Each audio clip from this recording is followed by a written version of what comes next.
ऐसा लग रहा है कि किसान अपनी ही जमीन पर पराये हो गए हैं। नमस्कार, आप देख रहे हैं नेक्स्ट टाइम्स में आपके साथ शरीफुल्ला। मोदी सरकार के कृषि कानून की वजह से किसान लगातार परेशान हैं और किसानों पर साथ ही ग्रामीण जो व्यवस्था इस पर इसका बुरा असर पड़ रहा है। यही वजह है सरकार जब ये कानून लाती है तो किसान इसका विरोध करते हैं, प्रदर्शन करते हैं। कई महीने प्रदर्शन चलता है।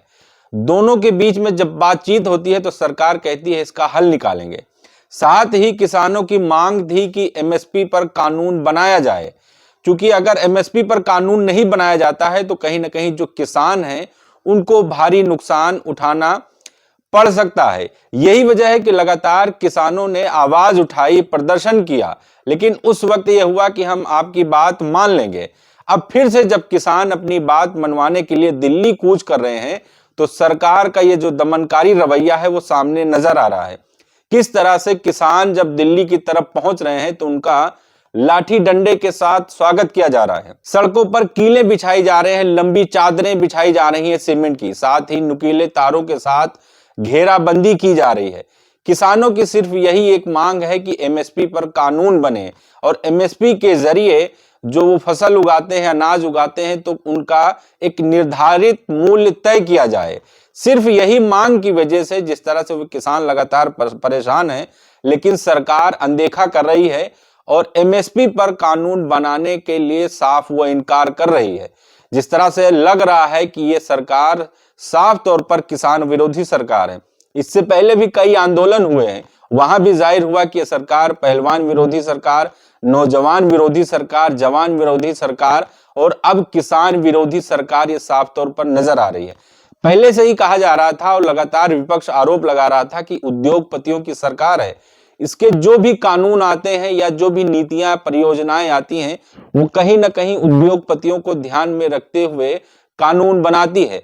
उसमें से था कृषि कानून, क्योंकि जब कानून आया और उसमें यह साफ जाहिर हुआ कहीं ना कहीं जो किसानों की छोटी छोटी मंडियां होती हैं वो समाप्त हो जाएंगी, यानी बड़े उद्योगपतियों को यह सारा ठेका दे दिया जाएगा, जहां पर वो अपने मनमानी ढंग से किसानों के अनाज जो है वो खरीदेंगे, उनको सही दाम नहीं मिलेगा और इसके अलावा तमाम परेशानियों का सामना करना पड़ सकता है। यही वजह है कि किसान लगातार आवाज उठा रहे हैं, लेकिन उनकी आवाज को दबाया जा रहा है। मीडिया का भी साथ नहीं मिल रहा है, इसलिए वो मजबूर होकर प्रदर्शन करने के लिए सड़क पर बैठ जाते हैं।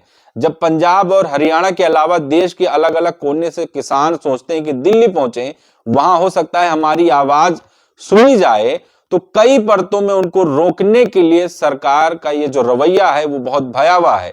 आपने देखा होगा कि जिस तरीके से सड़कों पर कीले गाड़ी जा रही हैं, सीमेंट की चादरें बिछाई जा रही हैं, लंबी लंबी कतारें लगाई जा रही हैं कि जिससे किसान वहां तक न पहुंचे।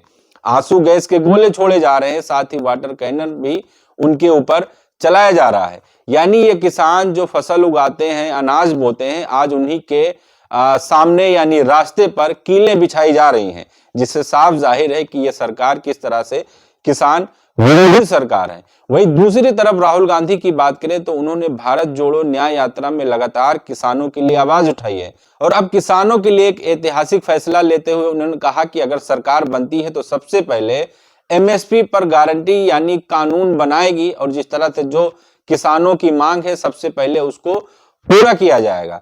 और किसानों पर कानून यानी एमएसपी पर कानून बनाने से तमाम फायदे हैं जो किसानों के हक में होंगे, चाहे वो कर्ज की वजह से आत्महत्या के बढ़ते दर हो या फिर और भी जो तमाम समस्याएं किसान जिससे जूझते हैं, ये सब परेशानी दूर हो जाएंगी। राहुल गांधी लगातार किसानों के लिए आवाज उठा रहे हैं, उनके न्याय की बात कर रहे हैं। वहीं राहुल गांधी ने मोदी सरकार पर निशाना साधते हुए कहा कि यह सरकार हमेशा से किसान विरोधी सरकार रही है, यानी ये पूंजीपतियों के लिए काम करती है, अपने सेठों के लिए काम करती है।